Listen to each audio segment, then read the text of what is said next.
Hello বন্ধুরা, কেমন আছেন সবাই? আশা করছি সকলে ভালো আছেন।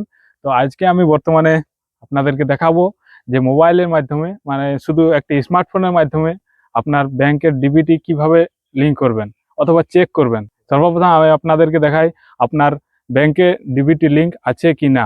তো সেটি আমি আপনাদেরকে দেখাবো। তো চলুন দেখা যাক এই ভিডিওর মাধ্যমে। তো চলুন আর বেশি দেরি না করে আমি আপনাদেরকে সরাসরি নিয়ে চলি এই মোবাইলের স্ক্রিনে। তো সর্বপ্রথমে আপনাকে আপনার মোবাইলের ক্রোম ব্রাউজারটি ওপেন করতে হবে। ক্রোম ব্রাউজারটি ওপেন করার পরে আপনাকে এখানে সার্চ বারে সার্চ করতে হবে এনপিসিআই। এনপিসিআই সার্চ করে নেওয়ার পরে এই ধরনের একটি ইন্টারফেস দেখা যাবে। তো এই ধরনের ইন্টারফেসটি দেখার পরে এখানে যে থ্রি লাইন দেওয়া রয়েছে, তো থ্রি লাইন অপশানে আপনাকে ক্লিক করতে হবে। তো এখানে ক্লিক করার পরে আপনাকে এখানে কাস্টমার অপশানে যেতে হবে। কাস্টমার অপশানে যাওয়ার পরে ভারত আধার সিডিং এন্ড ব্লেয়ার অপশানে ক্লিক করুন। এখানে ক্লিক করার পরে একটু প্রসেসিং হবে, তারপরে আপনাকে ক্লিক করতে হবে আধার ম্যাপ স্ট্যাটাস, এই অপশানটিতে ক্লিক করুন।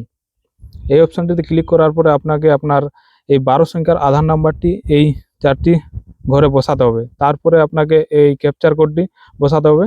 তারপরে চেক স্ট্যাটাস অপশানে ক্লিক করুন। তারপরে আপনার মোবাইলে একটি ওটিপি যাবে। তো ওটিপিটি এখানে আপনাকে বসাতে হবে। বসার পরে এই কনফার্ম অপশানে ক্লিক করতে হবে। তো চলুন আমি ওটিপিটি এখানে লাগিয়ে দিচ্ছি। এরপরে আপনাকে কনফার্ম অপশানে ক্লিক করতে হবে। কনফার্ম অপশানে ক্লিক করার পরে যদি আপনার এই ধরনের একটি ইন্টারফেস দেখা যায়, তাহলে জানবেন আপনি আপনার মানে ডিবিটি লিঙ্ক রয়েছে। তো দেখুন আমার যেমন রয়েছে স্টেট ব্যাংক অফ ইন্ডিয়াতে।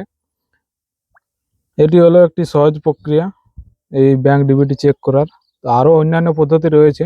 তো পরবর্তী ভিডিওতে যদি আপনারা কমেন্ট করেন তাহলে জানিয়ে দেবো কিভাবে চেক করবেন অন্যান্য পদ্ধতিতে। তো ধন্যবাদ ভিডিওটি শেষ পর্যন্ত দেখার জন্য।